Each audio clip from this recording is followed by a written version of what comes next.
El, ano yung pinaka-ideal mo na date? Yung i-date ka ng isang lalaki. Saan?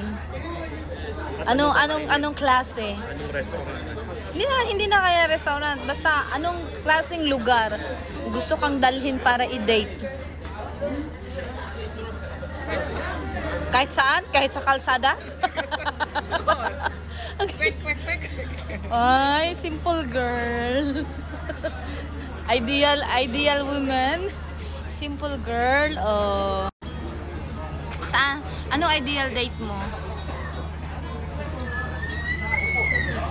Sa beach? Anong gagawin mo sa beach?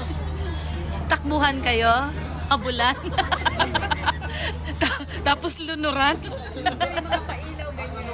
Ay. Si Eugene lang at si Jenny. O, ikaw. Anong ideal date mo? Siguro sa ano lang. Fine dining restaurant. Tapos siguro may candlelight, tapos merong jazz band siguro. May first course, second course. Hanggang 5 course. May covered course, may golf course, may basketball course, gano'n. The course. Bachelor course. Mga gano'n. Tapos ano, basta marami. Yes. Marami. So yun ang pinaka-top. Oo, tapos basta yun. Okay, thank you so much guys. Ako pa pala? Ikaw naman, July.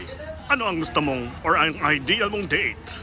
I'm sorry, March na po tayo ngayon. Ano na, 12 midnight? 1:30 AM. So, uwi na tayo. Ideal date. Gusto ko nasa gitna ako ng dagat.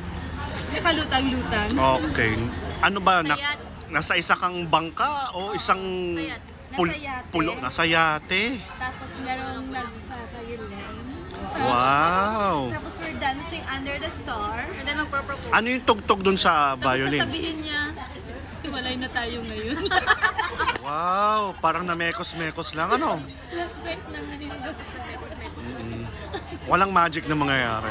Wala nang black magic. Gago, tama na. Kung magiging superhero ka, ha? Wala nang second chance. Hoy, sabi nila, mas ano daw kung may second chance. Magkaka-second chance, may...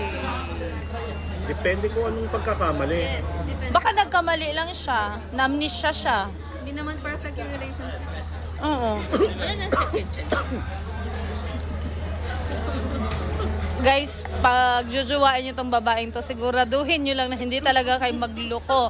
Dahil wala nang second chance. Sabi yan. Magandang ka na. Kung hindi mo daw masasabi, sabihin mo na ngayon. Pag nasa sitwasyon ka niya, hindi mo na masasabi. Wala na talaga. Sige, third chance. Ikaw ba, ilang chance ba dapat? Depende, day. Oo, depende, day. Why gid ana, day? Ambot sa imo.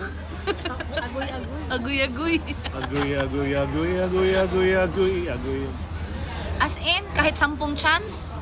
Second chance lang usapan, di ba? So, second chance meron. Third chance, wala na. Talagang mahal mo yung isang tao. Wala na. Kahit paulit-ulit ka nang sinasaktan. Second chance lang nga yung usapan. So, paano nga pag mag-third chance, wala na? So, second lang talaga. Oh, sige, second. Ikaw, Koy, hanggang ilang chance? Ilang chance? Isa lang. Isa lang? 3 chance. Hindi na pwede magdalawa? Fine, sige, dalawa. Hindi na pwede talaga 3. Ilang chance na ba yan? Uy, pangalawa na to Pangalawa na. Tapos, So, pwede pa may pangatlo, may chance pa.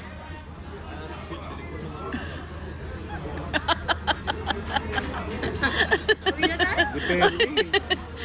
Depende. Minsan kasi ano Case to case basis siya. Tama yung sinabi ko, di ba? Ha? Ano talaga yung isang tao? Aha? Aha. Ha?